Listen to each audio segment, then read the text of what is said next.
こんにちは。野菜の日チャンネルです。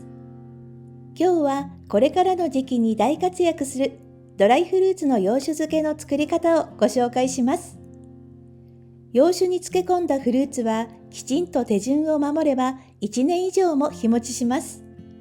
作っておけばパン作りやケーキなどにいつでも使えてワンランク上の美味しさになりますよ。家庭で作りやすい洋酒漬けですので、ぜひ試してみてくださいね。まず、レーズンの洋酒漬けの作り方です。レーズンはオイルコーティングされていないものを使います。成分表示を見て、レーズンだけが記載されているものを選んでください。ボウルなどに入れて、くっついているレーズンをほぐします。オイルコーティングされていないとどうしても塊になってしまいますので、漬ける前にバラバラにしておいてください。細かくほぐしておくと洋酒が浸かりやすくなります。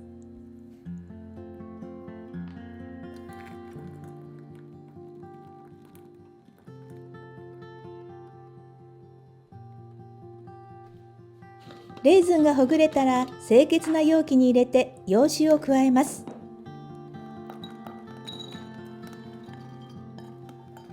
加える洋酒はアルコール度数の高いものが長期保存に向きます。私はいろんな洋酒を混ぜて漬け込んでいます。まず赤ワインを6割くらい加えます。赤ワインはロゼや白ワインに変えても大丈夫です。それからいつも自家製の梅酒を3割くらい入れています。梅酒でなくてもキルシュやグランマニエ、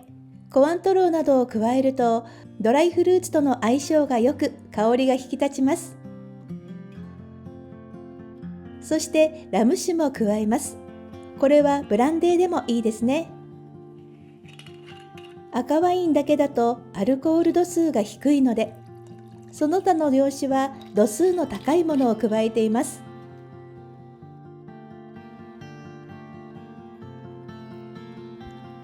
こんな風にドライフルーツの上に洋酒がたっぷりかぶった状態にすると、早ければ1日後からでも使えます。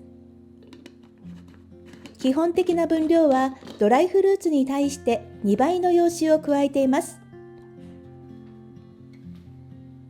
ドライフルーツが十分にふやけた後も表面に出ず、空気に触れないことで長期保存ができ、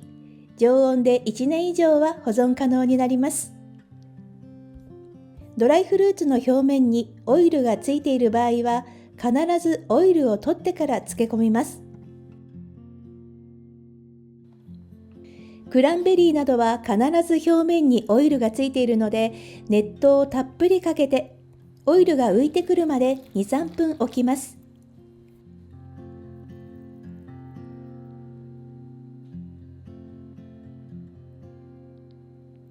ざるにあげて水分を切って、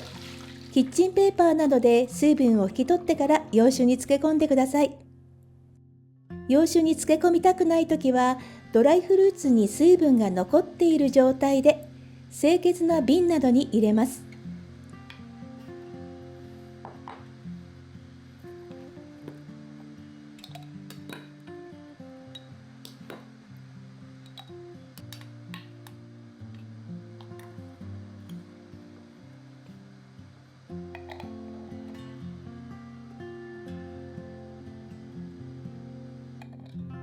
冷蔵庫で保存してだんだんとふやけてくると1ヶ月ほど保存可能です。色味のバランスを見て複数のドライフルーツを混ぜて漬けるのもおすすめです。色鮮やかなドライフルーツが数種類入っていて、すでにサイコロ状になっているミックスタイプのドライフルーツを使うと便利です。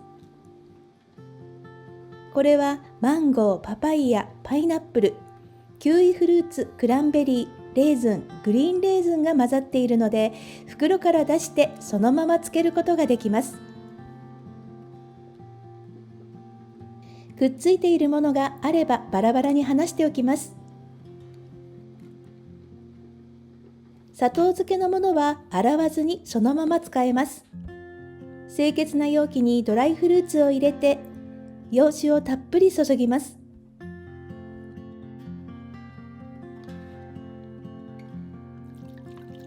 洋酒はブランデー、ラム酒など1種類でもいいですし、ワインなどを混ぜて加えてもいいです。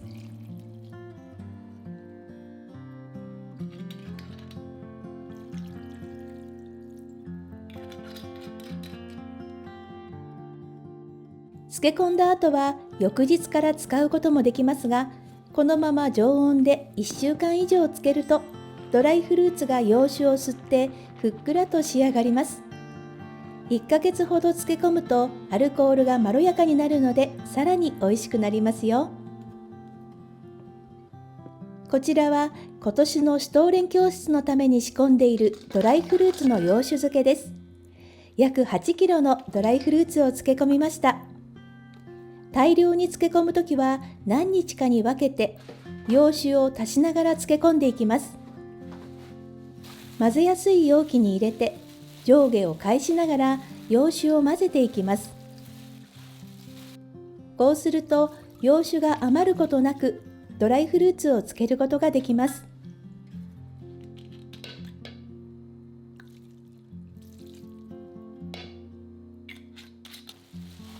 今年のシュトーレン作りで余ったらパンに入れたりパウンドケーキに入れたりしてまた楽しめると思います。お好みのドライフルーツと洋酒を用意すれば手軽に作れるドライフルーツの洋酒漬けです。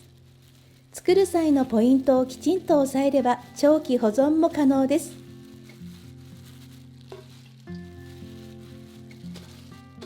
中途半端に余ったドライフルーツや洋酒で作れるのも手作りならではですね。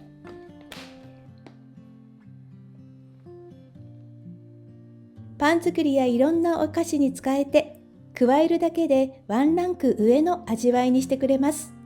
ぜひオリジナルのドライフルーツの洋酒漬けを作ってみてくださいね。最後までご視聴ありがとうございました。このチャンネルでは自宅で気軽に作れる美味しいパンや料理の作り方をご紹介しています。チャンネル登録して次回の動画もぜひご覧ください。